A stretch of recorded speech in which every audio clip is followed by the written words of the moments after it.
magandang hapon po sa inyo lahat at welcome po muli dito sa The Impaler Game Farm. Ayan, bago po ang lahat, gusto ko lang pong magpasalamat dun sa mga nag-avail po dun sa nakaraang promo. Tapos, naglabas po ako ng episode 11. Ayan, swerte po tayo at na-remove po ni YouTube. Pero bago po ma-remove, meron pong nakahabol at nag-avail po dun sa yung 6, bali 4 po yung nakuha agad. Ayan, oras lang po siguro, mga 1 oras lang. Ayun, natanggal. Ayan, may konting pakiusap lang po pala ako sa mga kasi yung nakaraang content ko, hindi ko alam kung ano yung nasabi ko kaya tinanggal ni YouTube eh. Hindi ko alam kung ano ba yung bawal dun eh. Hirap ako kung anong gagamitin kong term. Ayan,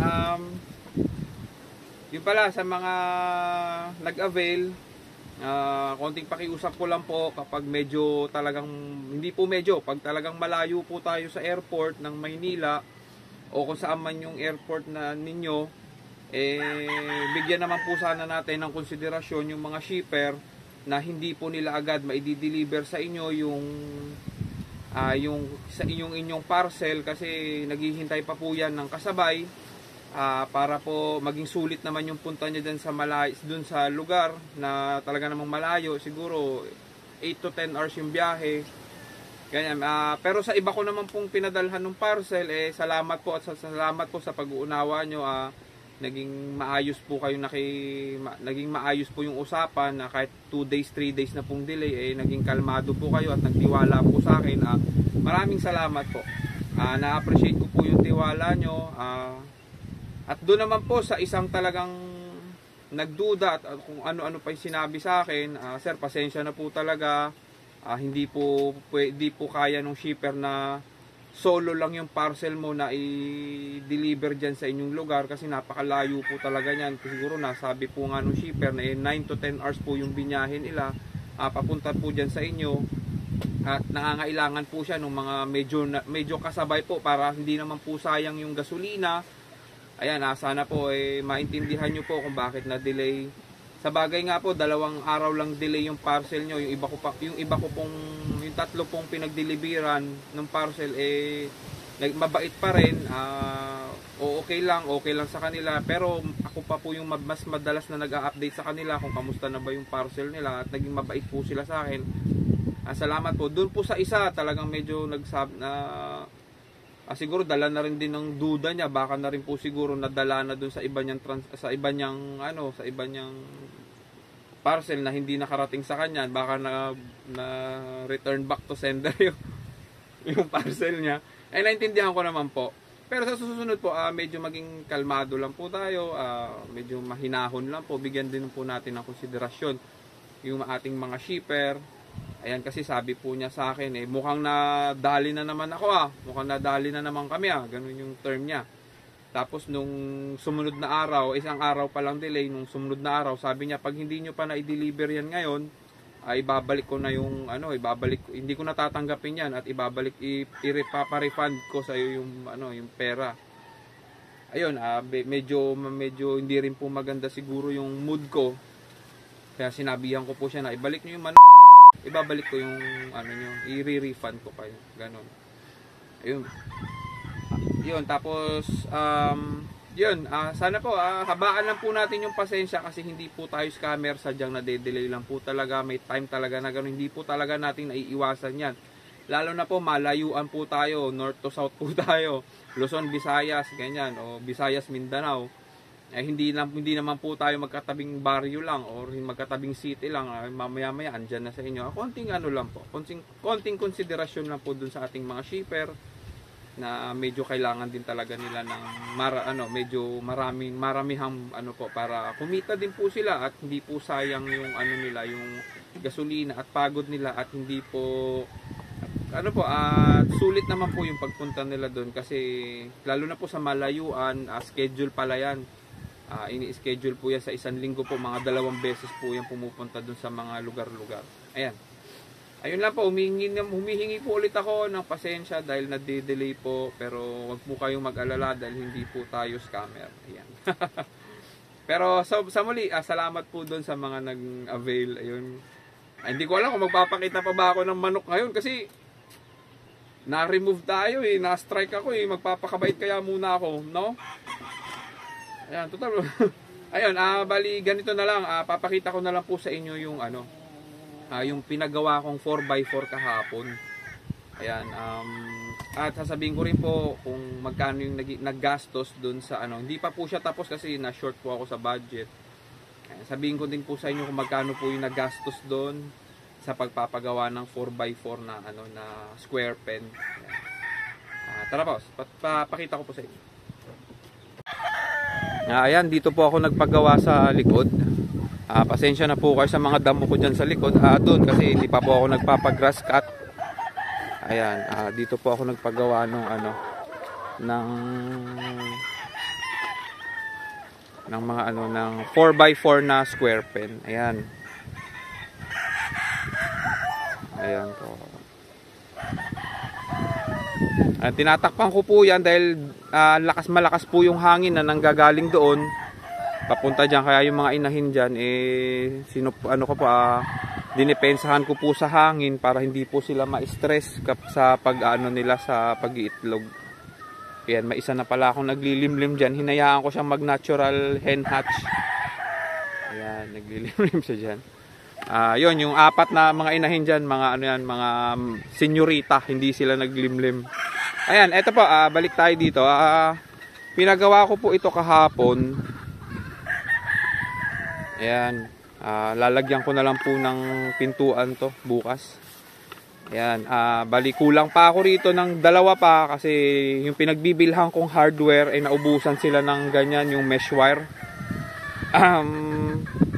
Bali, ito bago po itong 6. Ayan, 1, 2, 3, 4, 5, 6. Ayan, sa 6 na 4x4 na yan, 16 na na mesh wire po yung nagastos ko, yung nabili ko diyan, 16 peraso. Tapos sa hollow blocks naman po 100 hollow blocks yung binili ko diyan. Tapos more or less po nasa 11,000 po yung gastos sa pagpapagawa po ng ganto. Ayan, bali bibilhan ko pa po yan, yung dalawang yan tsaka yung dito. Plano ko po lagyan to ng ng fly pen, yung magkakadikit yung pero may may harang lang para mas marami ako mailagay. Kasi naghahanda ako sa ganito kasi medyo naparami yung naparami yung breeding ko. May load ako ngayon sa incubator na 70, tapos meron pa akong ilo-load pa na 30 na itlog. Ayan, medyo dinadamihan ko yung ganito ko sana para handa ko na rin doon sa mga lalabas na mga sisiw. Ayan. Sana po nagustuhan nyo yung design ko. Ayan siya. Wala pa pong pintuan dahil ito po yung mga pintuan niya. Ikakabit ko pa. Ayan, bali lalagyan pa po yan ng bubong. Sana tumubo na tong Madre de Cacao ko para medyo lumilim naman dito. Ayan. Ayun, bali dito nga pala, ayun nga, sinabi ko na plano ko maglagay ng diyan ng fly pen. Yung lang siguro 4x6 lang siguro yung lapad. Titignan ko kung ilan yung magkakasya diyan. Siguro malaki-laking budget ang kailangan, siguro mga nasa 15. Yan, o 20 po siguro ang gagastusin para lang sa isang pahabang fly pen na 4x6 dyan. Hindi ko alam kung ilang kwarto pa yung magkakasya. Ayan. Ito lang muna ipapakita ko ngayon. Ayan po. Bali, papasulyap ko na lang po sa inyo yung dalawang kasama dun sa episode 11 na remove ni Whitey. Ipapakita ko po sa inyo. Ayan, yan po siya. Ayan.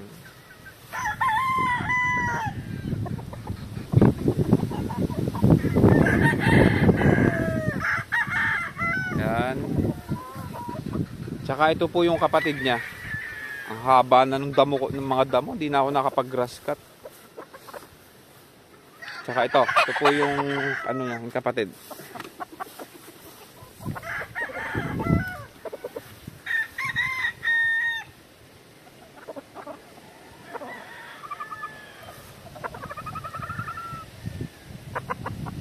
Yan. Ayun, bali yung po pala yung ano, yung pala yung pinagawa ko para po preparation din po 'yon sa ano, sa mga upcoming po na mga iha-hardening na mga ano, na mga stud. Ayan, meron po kasi akong ano, meron po kasi akong overall po siguro mga nasa 100 na ano, na mga cockerels. Yan, hindi ko po alam kung paano ko pagkakasyahin dito. Eh, yung capacity po ng manukan na to eh ano lang, mga nasa 60 lang po na cord. Ayan, tapos eh ginawan ko lang po ng paraan para ano po, medyo makatipid po ako sa space, pero yun lang talagang magastos kasi yung anim na square pen eh more or less po nasa 11. Ayan, sa 11,000 po yung gagastusin doon. Ano na po yun, kasama na po yung labor ng gagawa. Eh 16 po na piraso yung ano, 16 piraso po yung target ko na ipagawa doon. Kaya ayun, paghahandaan po ulit natin 'yan. Ayan, kasi meron po ako ngayon naka-load sa incubator na 70 po na itlog. Bali 70 siya na itlog, tapos meron pa akong malapit ng mapunong isang tray na naman. Ayan, tapos continuous pa rin po yung pag-iitlog ng mga inahin. Titignan ko po kung paano ko pagkakasyahin to dito. Ayan, papakita ko po sa inyo yung load na incubator. Ito po, ito yung load ng incubator ko ngayon. Ayan. Tapos po magka-candling po ako sa susunod na araw para kung sino man yung mga yung sino man yung mga walang laman diyan eh mapalitan po. Ito po, may ano pa ako, may bago. Yan yung ilo-load ko pa po yan, mga 2 araw ko po sigurong inipon tong mga itlog na to. Yan, 2 araw po yan. Ayan. Yung incubator ko noon. Na-out ko yung incubator ko na malaki, mga 250 egg capacity yon. Eh, akala ko kasi hindi na ako maggaganito karaming itlog. Kaya ayan, ako tuloy nawalan. Ayan. Bali ako lang po gumawa ng incubator na to. Sinunod ko lang po sa YouTube. Okay naman, marami naman ako napapisa.